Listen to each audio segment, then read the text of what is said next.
no forte, éramos despidos e passávamos por esta sala acompanhados pelo guarda. Estes portões estavam sempre fechados, abriam-se para nós entrarmos. Entrávamos e fui levado para a última sala que se encontra lá embaixo, onde estive depois com mais 3 rapazes da TAP e o Daniel Cabrita, que era o presidente do Sindicato dos Bancários. Os camaradas, aqui estavam 8 ou 9, também sempre fechados. Tudo isto estava, nós não tínhamos contactos uns com os outros, e estava tudo fechado. Este estava fechado, aquele estava fechado. Eu estava na última. Só nos víamos na hora da refeição. E mesmo aí assim, há um aspecto que tem que ser frisado, que todos os comandos que eram aqui feitos eram por apitos, que nos davam cabo dos ouvidos.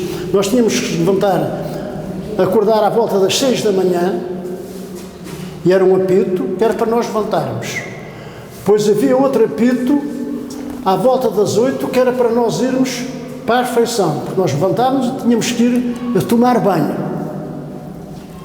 E tomávamos banho, tínhamos que nos organizar uns com os outros, para não estarmos lá todos, portanto nós estávamos aqui, quantos? Uns 3 vezes 8, 24, estávamos aqui uns 30 ou 40 homens, e tínhamos que nos organizar de maneira que não nos atropelássemos uns aos outros. E depois encontrávamos então ali no refeitório, para tomarmos o pequeno almoço, que era café simples, não tinha pão, era café e pão. Estávamos ali, quando acabámos a refeição, íamos outra vez para os quartos. Estávamos lá até à hora do almoço. À hora do almoço, outro apito para nós sairmos, para virmos para ali para o refeitório. O refeitório eram mesas, ou eram 11 ou 13, se quer número ímpar, e cada dia um era o chefe de mesa. Portanto, o que estava na ponta da mesa é que distribuía a comida. Distribuía a comida, estavam os outros todos sentados, distribuía a comida e então distribuía pelos outros todos. Eu também sou da fase de transição dessa parte, porque nós conseguimos, no meu tempo, que o que os familiares traziam nós pudéssemos dar aos outros presos também. Então criámos ali fora aquilo que nós chamávamos uma comuna, e minha mulher trazia coisas, ficava lá fora. Os outros faziam e estava tudo. Quando vinha cá para dentro, havia um responsável daqui desta zona, trazia as coisas e distribuía por todos. Porque sucedeu aqui, antes de eu cá estar uns meses, 2 irmãos de Torres Novas que estavam aqui, que era o Santo, não era Santos, era o Santo e um irmão dele. Os pais tinham trazido fruta e trouxeram maçãs e trouxeram peras. E depois um calhou as maçãs, outro calhou as peras. Mas precisamente contrário àquilo que um deles gostava. Um gostava mais das maçãs do que gostava das peras e tinha-lhe calhado outra fruta. O irmão estava no mesmo terreno com o outro e trocou a fruta com o irmão. Foram os dois para aquela sala de castigo. Não se podia trocar 2 irmãos, que os pais tinham trazido. E eles não puderam trocar as coisas. Portanto, eu quando cá chego, já não havia, não era tanta essa rigidez, e nós então já trocávamos. Mas tínhamos ainda outros problemas. Eu estava nesta mesa, estava aqui um rapaz que não tinha família, ou que a família o tinha desprezado, porque ele, como se tinha metido em política, os pais eram umas pessoas conservadoras de Coimbra. Ele era um rapaz, tinha estudado, ele era alferes miliciano, era o Costa, e ele estava completamente traumatizado. Ele tinha apanhado 6 anos de prisão, e ele pensava que nem sequer, porque ele não fez nada, ele não estava organizado em lado nenhum. Ele era o oficial lá do quartel dele e facilitou a vida a uns rapazes que foram lá roubar armas, uma pistola e uma metralhadora, qualquer coisa. E eu ficou contente com o conivente disso. Não quis advogado nem nada, os pais desprezaram. Então eu era o mentor dele. Eu era o único que conseguia dar-lhe coisas. Portanto, ele não aceitava nada. Ele sentava-se e um dia tinha vindo melancia e eu queria que ele comesse também. E disse: Costa, come esta melancia que é uma maravilha. Sobrou um pai, não consigo comer mais. Tinha que se arranjar estratagemas para ele aceitar. E ele tinha uma formação castelhana, não me esquece, eu tive quase meia hora a ouvi-lo, ele explicar o que era uma maravilha no mundo. Que aquilo não podia ser uma maravilha, a maravilha era isto, só para verem o homem. Ele, por exemplo, tinha sido jogador de futebol na Académica e gostava muito de jogar a bola, e nós queríamos dar a bola e não se dava, só aceitou de mim. Porque eu trouxeram uma bola, eu fui para lá, fingi que andava a brincar, depois fui jogar com ele, e depois esqueci-me dela. Tínhamos que arranjar, não aceitava. Eu, por exemplo, não fumava e passei a fumar para entrar tabaco para mim, para eu poder dar tabaco. Eles só podia entrar uma certa quantidade de tabaco. Ora, um fumador, se não fumar, e então aqui, era um fumaço por dia. Então eu pedia um maço, eu não fingia que fumava, mas dava a ele.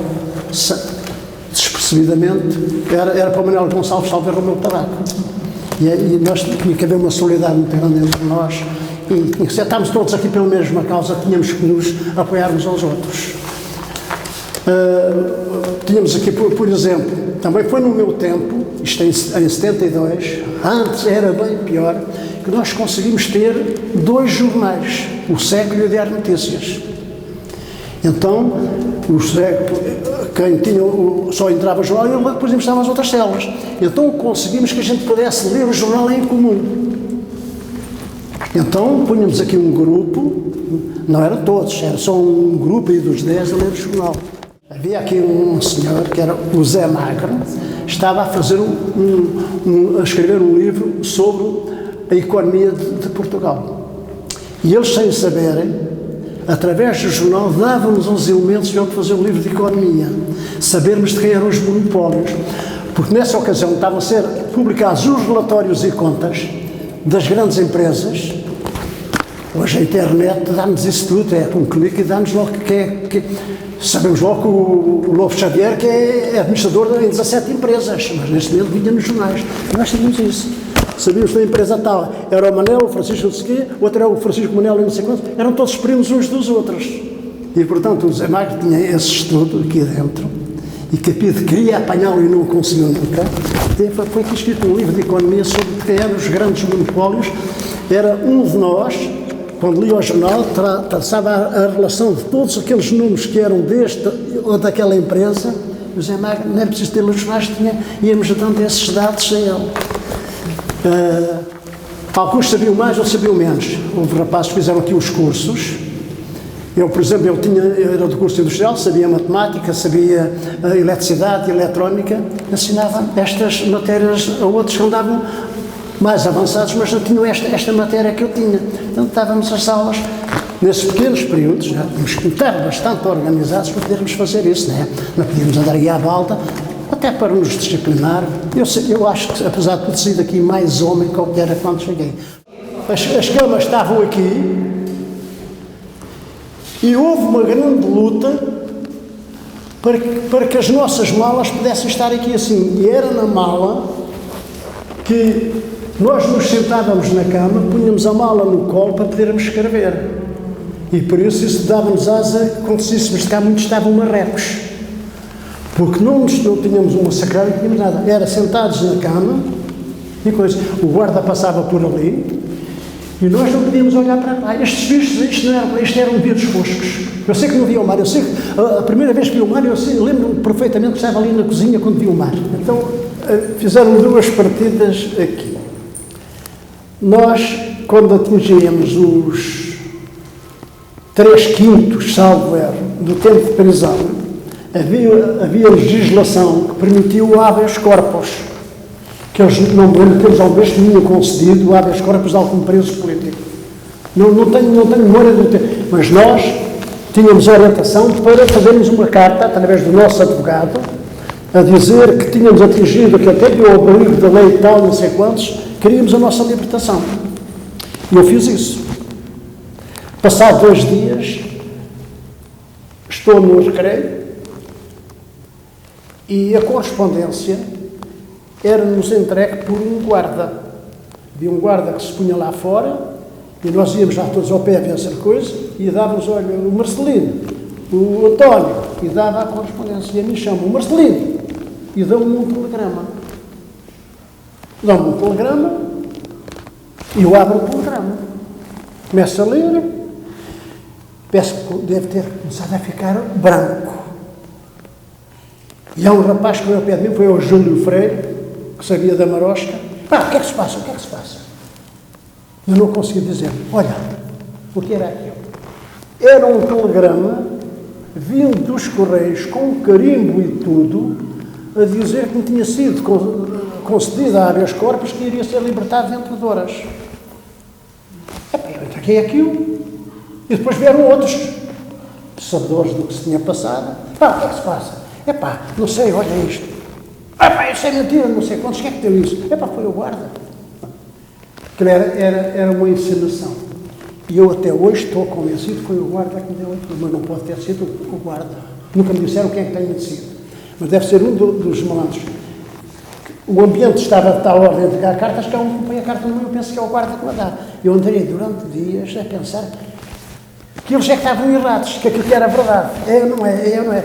Então fomos ver o selo, eu tive o telegrama vários, tinha o selo do carimbo, tinha sido viciado por elas, com a data, com tudo, carimbos dos Correios de Peniche, não sei quantos, como se tivesse vindo lá de fora. E eu andei durante imenso tempo sem saber se era... Hoje já sei que é mentira, mas eu sei, tem pessoa que já estava em liberdade e ainda pensava que aquilo que era autêntico.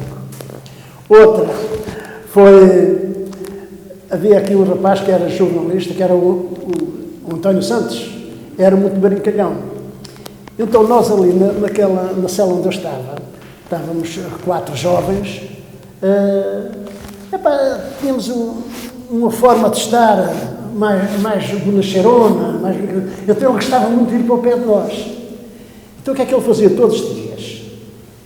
Levantava-se primeiro que nós, assim que havia o apito, ele levantava-se e ia para lá com o púlcaro, nós tínhamos um púlcaro para lavar os dentes. Ele dizia, levanta-se! E fingia que tropeçava, deixava cair o púlcaro no chão, ali tudo queria dormir. E aparecer um púlcaro de metal aqui no chão, que era um barulho, ficávamos tramados com ele. Então um dia pegámos numa partida. Eu pego num púlcaro cheio de água, assim que tocou o alarme, o guarda abriu a porta, eles ficaram, essas portas, só estava uma pequena presta, quem quisesse entrar tinha que empurrar. Eu pus um púlcaro lá em cima com água e atado à grade do lado de lá. Já sabia que o António Santos, quando entrasse, empurrava a porta e o púlcaro caía. O homem apanhou uma bolha, aquilo...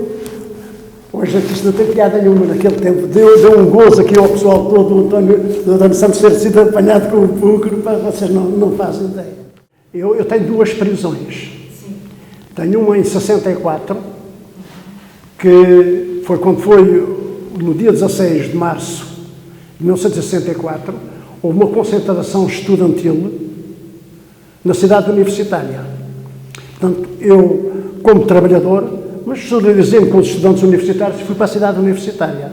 A polícia carregou e cada qual dispersou para o seu lado. Houve um grupo que ficou organizado e andou pelas ruas de Lisboa a gritar abaixo o fascismo, no qual eu estava integrado. Aqui andámos, a polícia corria, nós fugíamos, até que era cerca da meia-noite, eu sou apanhado nos restauradores, mas o rapaz, então eu sou levado para o Governo Civil. Foi essa cidade. Portanto, passei uma noite no Governo Civil, depois no dia seguinte fui para Caxias. Mas no Governo Civil foi interrogado? Não, aí só me fizeram a barba e cortaram-me as barbas. Eu usava barbas, levaram-me para o barbeiro e cortaram-me as barbas. Foi só o que me fizeram, não me interrogaram nem nada. Depois há aí um processo, que eu não sei se tenho assim para lhe dar, que foi entregue à polícia, foi encontrado, não sei o quê, a provocar desacatos, e foi entregue a essa polícia. Portanto, essa é a primeira prisão. Depois fui para Caxias, depois estive lá 2 dias ou 3, mandaram-me embora. Não, só me identificaram, não houve mais nada. Claro, ficou lá o meu registro. A segunda prisão, então já é uma prisão a doer. Portanto, já é de 71. Então eu estou no trabalho, eu trabalhava na TAP, fazia parte de uma comissão que tinha até negociações com a própria administração, que estava a elaborar determinados regulamentos para a melhoria das nossas condições de trabalho. Os horários, as viagens, as férias, como é que eram marcadas as férias, porque a coisa era anárquica e consoante um era mais amigo ou menos amigo do chefe, ia a férias quando lhe convinha. Os outros iam quando não convinha. Portanto, nós estávamos a organizar aquilo que havia uma escala. E era por pontuação que nós tínhamos as férias em julho, agosto ou setembro. Portanto, estava neste grupo. Depois, esse grupo alargou-se e passámos a negociar a elaborar uma proposta de contrato coletivo de trabalho. Portanto, elaborámos a tal proposta de contrato coletivo de trabalho, que foi impressa na tal igreja que eu há pouco disse em Louros. Então a polícia aí prende. Aí prende-me, foi... A polícia, não a PID. Não, é a PID. A PID. Aí é a PID. Eu estava a fazer um curso de computadores, tinha ido à França tive lá 15 dias ou 3 semanas. Depois era para ir para a América para acabar o curso, mas nós resolvemos, em vez de irmos para a América, passávamos por Portugal, víamos a família e íamos depois para a América. Assim foi, não foi?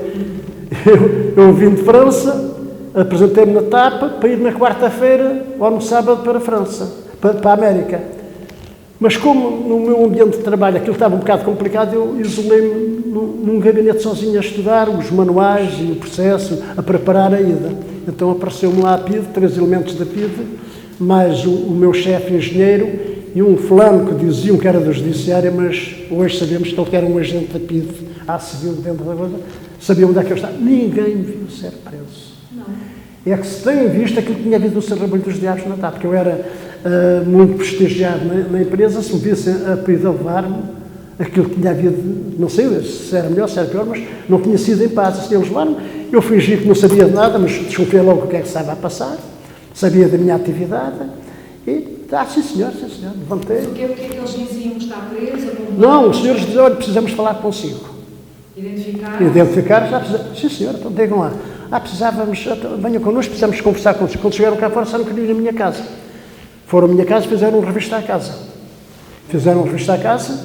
E eu estava à vontade, porque eu, como soube, quando estava em França, minha mulher tinha-me dito que estavam presos colegas meus, bom, é capaz de não acontecer isto ali, pelo simples não, na véspera, reparei que havia ali qualquer coisa à volta da minha casa estranha. Reparei que havia ali um fulano que eu não conhecia, que andava ali atrás de mim. Este deve ser. Então eu consegui despistá-lo, fui para casa. Ele não soube onde é que eu morava, por isso é que eles não foram buscar a casa. Que eu ia com a minha mulher e com a minha sogra. Fingi que um sapato me estava a aleijar. Disse, olha, sigo, não acendo uma luz.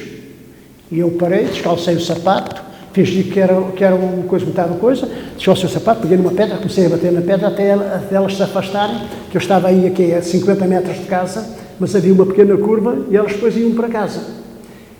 E o gajo, quando subiu, assim ficou um bocado apalermado, eu por canto do olho vi que ele estava apalermado, ele queria saber onde é que eu estava parado. Entretanto, quando eu fiz as coisas, ele já dei uma corrida, a fingir que ia ter com elas, não eu ia correr, mas era para ele não saber para onde é que eu entrava. Como não tínhamos aberto as luzes e nada, ele nunca soube para onde é que eu entrei. E então é por isso que eles não me prendem em casa, foram buscar à empresa. Depois foram lá, fizeram a revista, coisas que eu pensava que não tinha em casa, que as tinham escondido, afinal de contas tinha lá mais umas coisas que eles me levaram, nomeadamente tinha uns avantes, e tinha uns livros e coisas que eles consideraram subversivas. Hoje a gente vê aquilo, não tem nada de subversivo, era o hino do estudante, eram os documentos dos padres progressistas que estavam em Moçambique, era 6 ou 7 coisas que eles tinham lá em casa, mas claro, me comprometeram, não é? Eu tinha aquilo, não podia desmentir. Eles queriam saber quem é que me tinha dado. Então eu aqui consegui arranjar alibis, consegui dizer que era um amigo meu que estava no Canadá. Esse é que ficou com as custas e que me tinha entregue aquilo. Ele nem conhecia aquilo, nem nunca me tinha dado aquilo. É que disse, tinha sido os Henriques, tinha sido ele que me tinha dado aquelas coisas e que eu tive muita sorte, porque aquilo que eu tinha não me comprometeu. E depois eu consegui jogar aquilo. Eu contava sempre, fiz-me sempre anjinho. Fiz-me assim parvo. Não sei nada disso, não sei. Isso, isso achei, estava lá no chão, apanhei, não sei o quê. Os avantes, eu disse, para meter-me lá no armário, e eu tenho isso aqui em casa, porque com medo, nem fiquei com eles. Escondi-os, que era para os deitar fora, não é? Antes que eu ia dar a outros colegas meus. E eles foram comendo aquelas coisas, porque, isto é assim mesmo, eles eram estúpidos.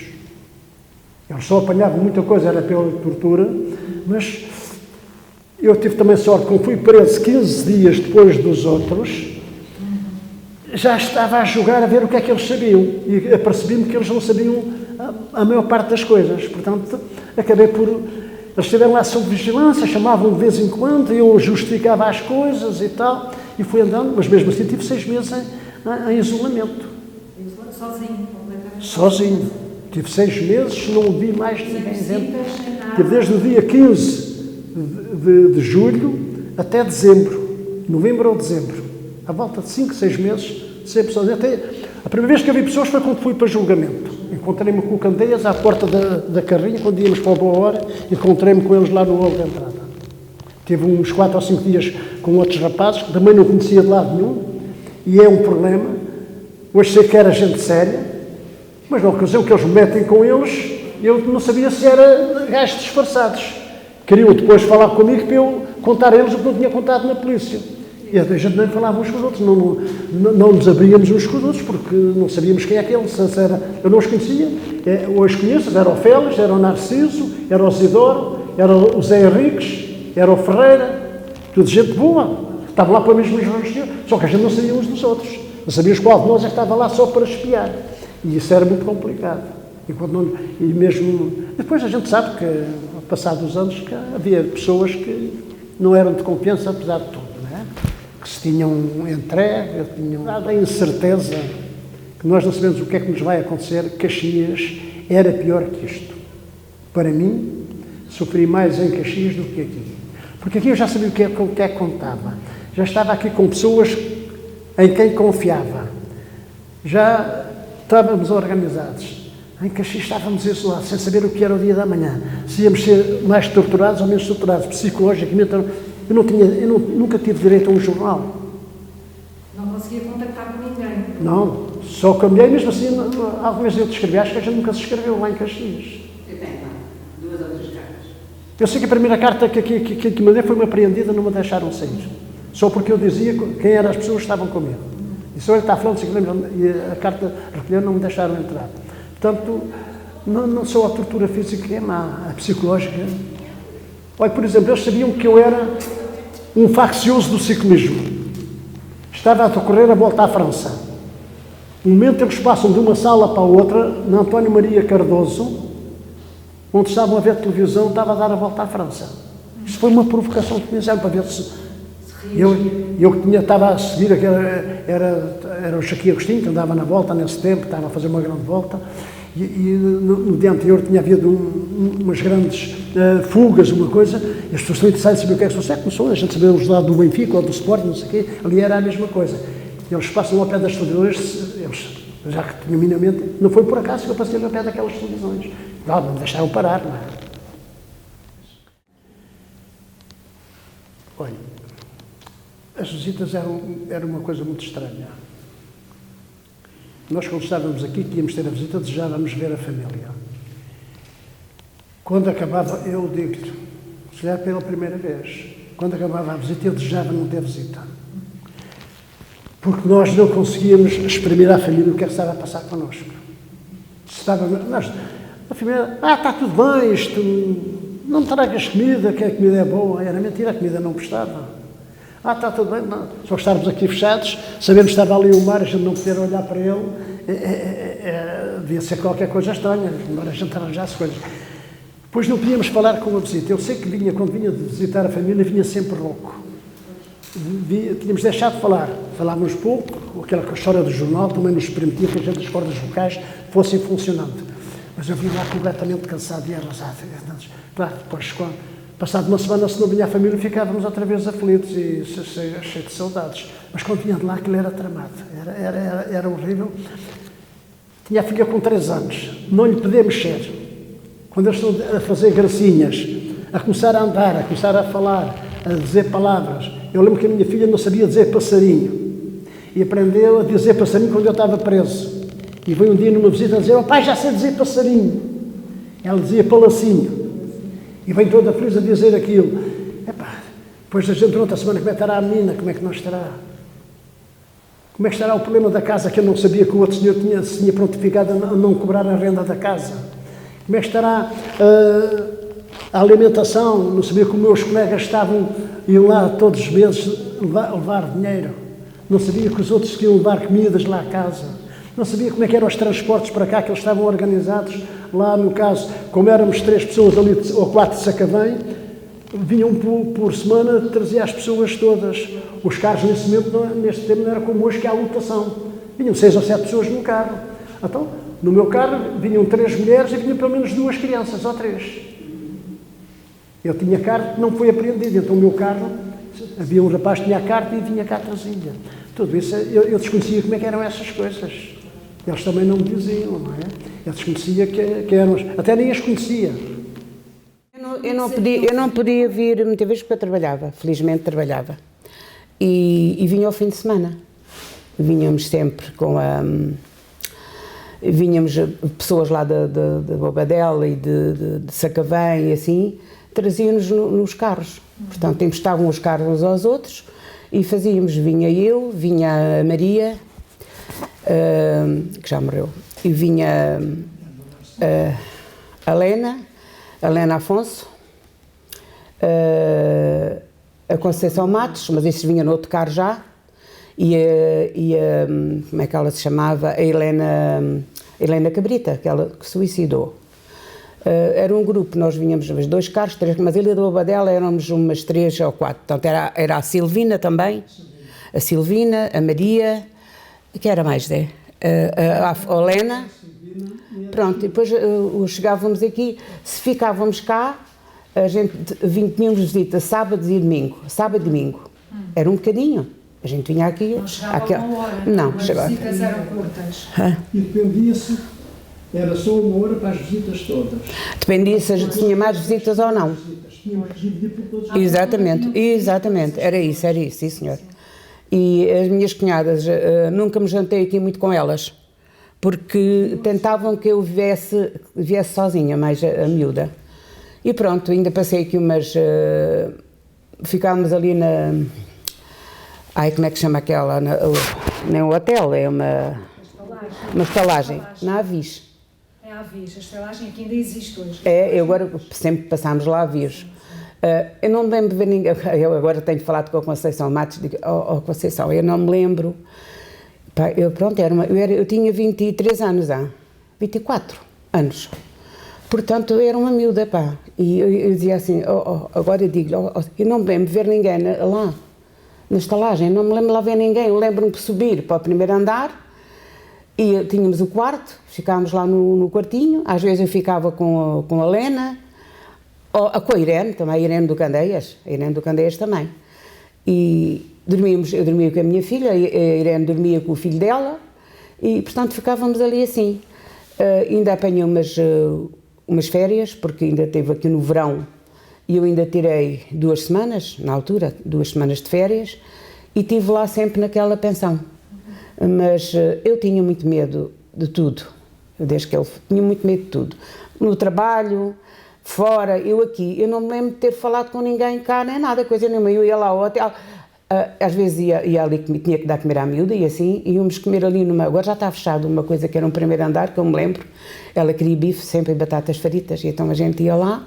É o que eu me lembro de ir ali assim pouca coisa, sempre com medo a olhar para os lados.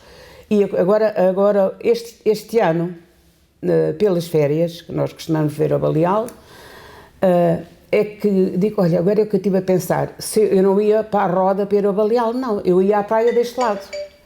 Portanto, eu atravessava, saía ali do Avis, devia atravessar aquela ponta ali toda, porque eu sei que ia para a praia deste lado, com ela. Pronto, íamos sempre ali para a praia. Ela era pequenina, pois saltava e pulava e não sei o quê. Pronto, para ela isto era viver o pai, vinhamos ver o pai, depois ela queria mexer no pai, e não era impossível mexer no pai.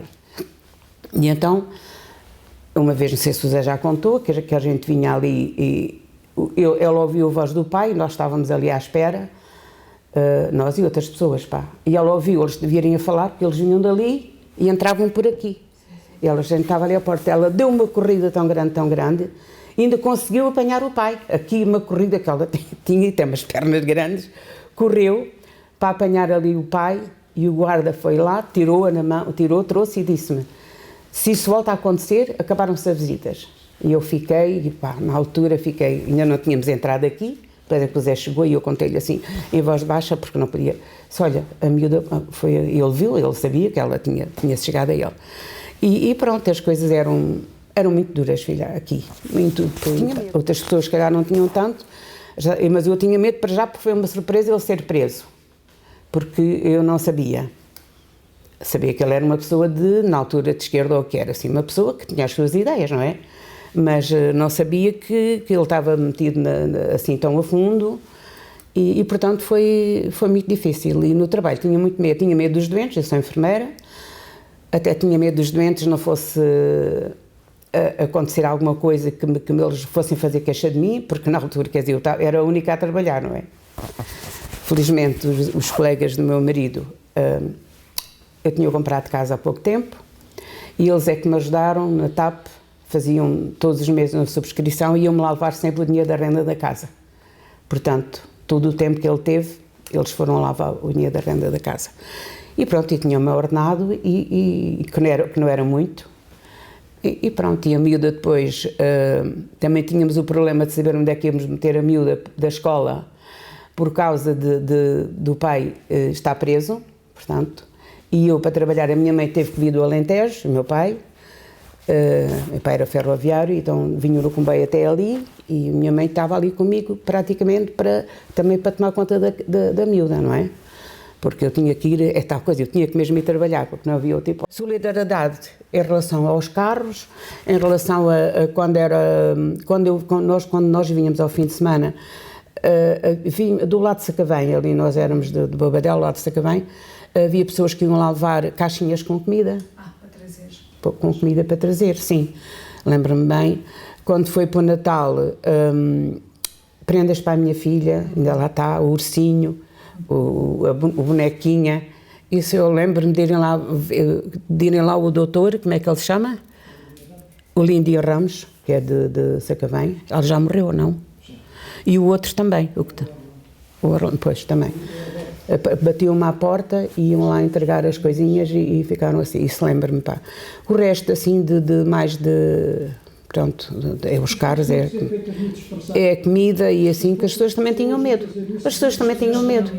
Pois, no trabalho tive, portanto, sempre, nunca me fizeram, como é que é dizer, sentir-me diminuída em relação, porque ele estava aqui, não. Os médicos, as minhas colegas, as da secretaria e tudo, as pessoas, pá, tentavam sempre falar normalmente comigo. Às vezes há o diretor, o Dr. Cortês, perguntava muita vez como é que está o marido, Henriqueta, como é que está. E o Dr. Henrique Vilaré, que era irmão de João Vilaré, trabalhei com ele muitos anos.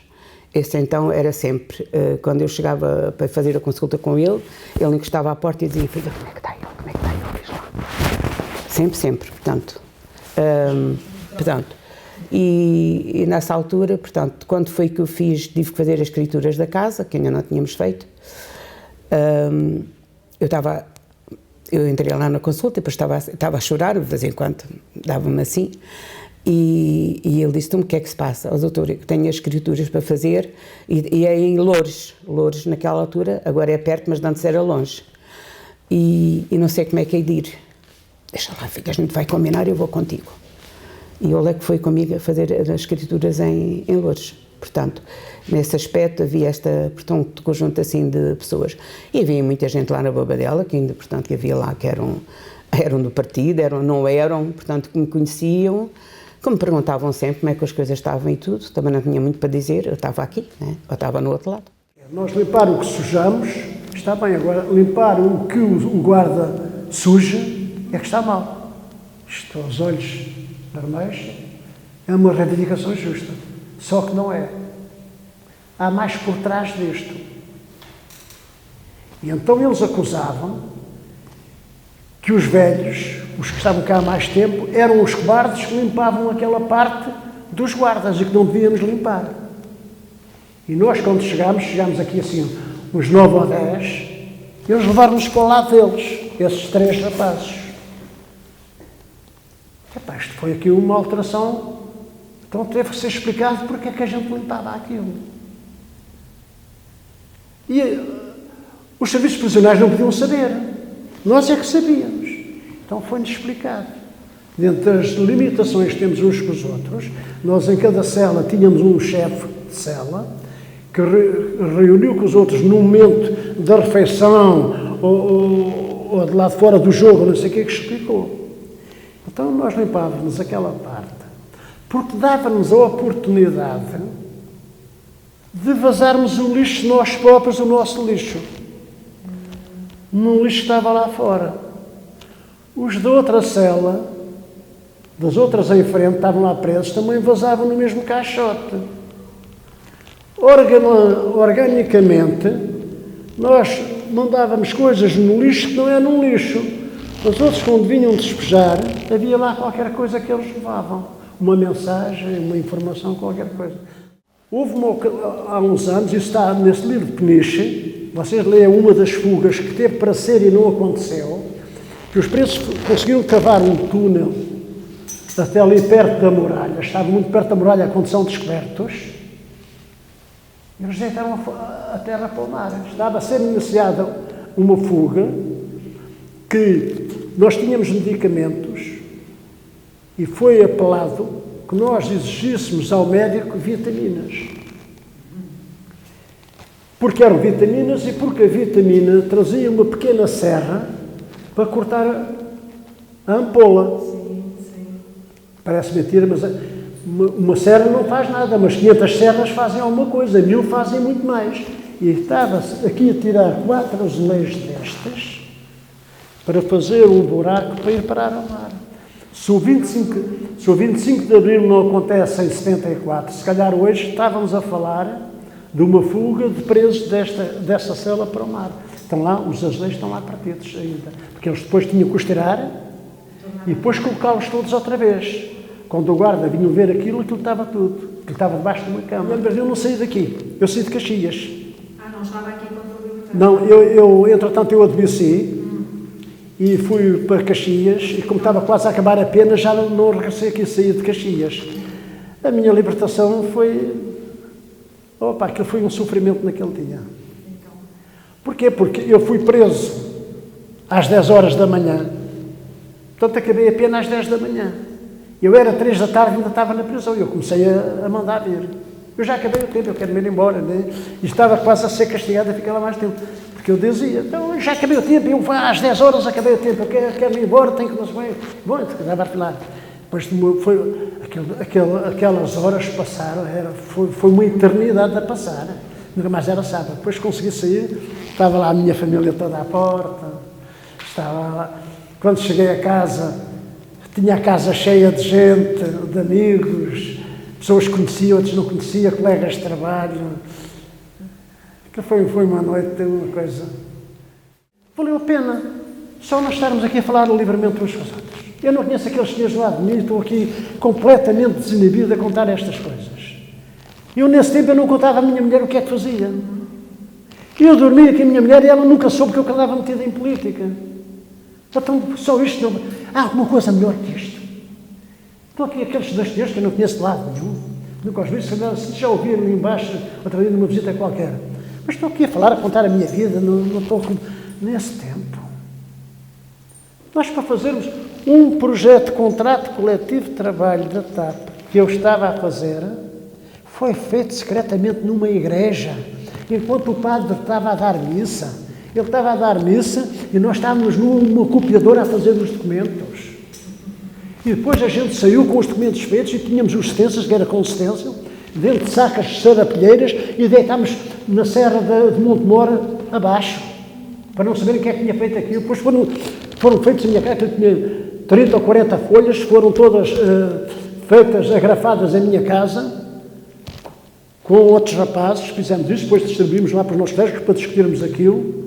Tudo isto era feito secretamente, uma coisa banal. Hoje faz-se uma greve, a gente vê a greve dos motoristas, dos enfermeiros, destes, de qualquer maneira. Vocês sabem que, só para contar, em 1934, os trabalhadores fizeram uma greve porque tinham cortado os direitos sindicais. Foram mais de 1000 presos,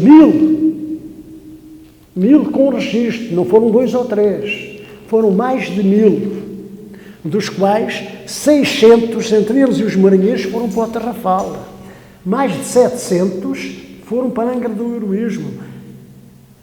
E os que já não cabiam aqui em Peniche, estava cheio. Muitos deles sem julgamento e morreram no Tarrafal sem julgamento. Outros que apanharam 4 e 5 meses de prisão e tiveram lá 10 anos.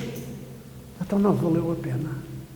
Foi pena foi esses homens que lá tanto sofreram e que morreram no Tarrafal e em Angra, e aqui também morreram alguns, em Caxias, na tortura, não sei quê, não terem assistido a isto. Há alguma coisa mais bela. Eu cheguei a dizer isto em 74, quando foi a 25 de abril, com o meu primeiro médico, dizer, pode vir o fascismo outra vez, já sou feliz. Só assisti a estas duas coisas, já me deram felicidade. E temos 50 anos de liberdade. Alguma vez mal aproveitada. E outras vezes utilizada para aqueles que não querem a liberdade. Isso é verdade. Mas, apesar de tudo, entre os prós e os contras, não valeu a pena. Eu às vezes digo isto. Eu fui começar a estudar, tinha 16 anos. Eu fiz a 4ª classe e tive que ir trabalhar, guardar ovelhas, ir para a vinha, tratar da criação, fazer... Depois, como me sentia com capacidade, fui estudar à noite. Eu trabalhava no material de guerra, entrava às 8, saía às 5, às 7 entrava na escola do Marquês de Pombal, que era em Alcântara, e morava em Sacavém, deitava-me à meia-noite e às 6 da manhã tinha que montar. Fiz o meu curso assim. Então não valeu a pena. E mais, olha, por estarmos aqui nisto. Eu fiz o curso industrial, à noite era 6 anos, de dia era 5. Os de dia era 5 anos, o curso industrial. À noite era 6. Eu estava nesse de 6, fiz 5. Fui para a tropa, fiz o serviço militar, conseguimos esquivar a guerra colonial. Fui para a Força Aérea, era cabo especialista, teria o curso de radar.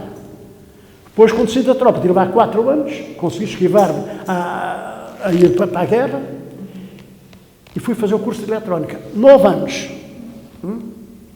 O curso industrial de Serralheiro era 6. O de eletrónica era 9. Eu fiz esses 9. Depois fiz a especialização em computadores. 10. E sabe o que é que me acontecia se quisesse prosseguir os estudos para engenharia ou qualquer coisa que eu me sentia com capacidade? Tinha que ir fazer exame, tal qual como se tivesse o 2º ano do liceu. Porque do liceu iam para a universidade ao 7º ano, diretos. Ou iam para o Instituto Industrial se tivessem o 5º. Nós, do industrial, que éramos os trabalhadores, era 6 anos e tinha que fazer 13 disciplinas para entrar no técnico. Ou tinha que fazer as mesmas 3, fazia o 7º e depois fazia a admissão ao liceu. Então hoje, os meus netos que andam a estudar, ao fim do 12º ano, eles escolhem se vão para a universidade, se vão para a economia, se vão para a ciências, se vão para a matemática, é preciso eles estudarem e terem as notas correspondentes. Mas nós podíamos ser muito inteligentes, e eu não me considero que seja estúpido, eu não conseguia chegar. Eu trabalhei na TAP durante 30 anos e dei formação com engenheiros e eles diziam, mas é que sabes tanto? Pois é que eu tenho aqueles cursos industriais que davam só aquilo que era preciso a gente saber. As matemáticas, a eletrónica, não sei o quê. E nas engenharias, por vezes, dá-se muita coisa, mas se dessem metade daquela matéria era suficiente para eles fazerem a sua profissão. E vocês estão em si, são mais jovens, sabem que é assim. Dá-se muita teoria. Então, hoje não é. Era assim, hoje não é. Não valeu a pena. Temos muito mais oportunidades. Mas, então, a gente vê os motoristas aqui há tempo, fizeram uma greve, paralisaram o país. Lembro-me uma vez, e até fico escandalizado, isto, agora prendemos, isto é pior que não tem... Não sabem o que era fazer uma greve. Eu expliquei lá a 34. Mas podia explicar a minha que não fiz greve nenhuma, vim parar aqui a Peniche. E os meus colegas vieram todos para aqui. Nem sequer chegámos a fazer greve, só queríamos elaborar o contrato coletivo de trabalho. Mas isto já era... Porque os sindicatos eram controlados por eles é que punham as direções que queriam.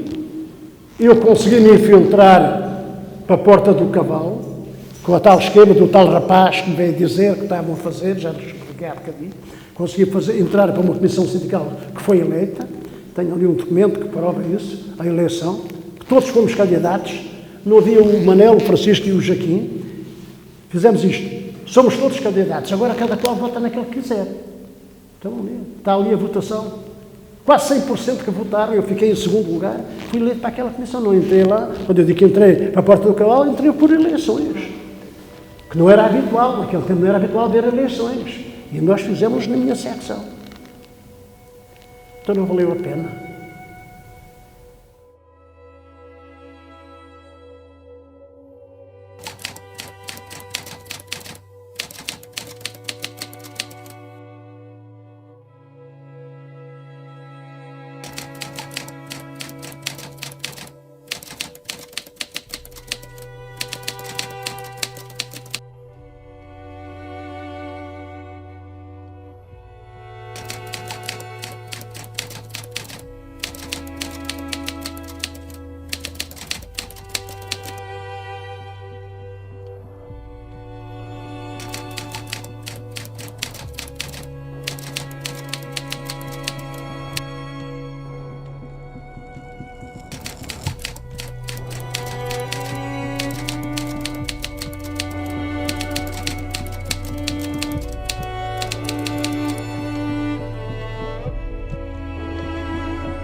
O jogo estava 59-60. 60 para os Estados Unidos, 59 para a União Soviética. Era um gol de diferença. Aliás, já havia uma diferença há bastante tempo. E quando faltam 6 segundos, os Estados Unidos de trás. Os Estados Unidos começaram a festejar a vitória. A União Soviética, eles vão combinar uma jogada, sei como se fosse hoje, estava um ao meio do campo, e eles naqueles 6 segundos, ou 3, ou uma coisa, era o mínimo tempo, a bola quando caiu lá acabou o jogo. E então eles combinaram, o que lançava, os Estados Unidos estavam a festejar, já nem fizeram caso daquilo, ele manda a bola, o outro apanha, manda para o cesto e faz um cesto de 2 pontos. 61-60 e ganham a União. Os Estados Unidos recusaram-se a receber a medalha. Vocês vejam isto na internet para melhor definir aquilo que eu estou a dizer, que já tem 50 anos, mas a memória ainda... Ou era 60-59, ou 59-58, era assim uma coisa. Se com o outro ponto valeu os 2 pontos. Bom, nós estávamos a ver isto, foi um berro, os guardas vieram todos a ver o que tinha passado, não sei o que, numa revolta dos presos. Isto era que é meia-noite, não sei o quê, já era fora já das horas de seco, nós tínhamos, às 9 horas tinha que estar tudo sossegado e às 11 apagava a luz e não sei o quê, e nós deixávamos estar ali assim mais um bocado.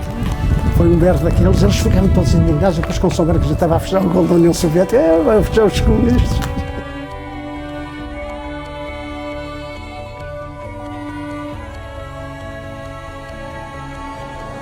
Shows 3 seconds. There is time for the Russians to go to their big man, Alexander Belov. They're going to try. Alexander Belov between 2 American defenders. Back there with him, Jim Ford and McMillan. And the Russian team has mobbed Alexander Belov. And this time it is over. First, it was indicated the U.S. had won 49-48. Then the clock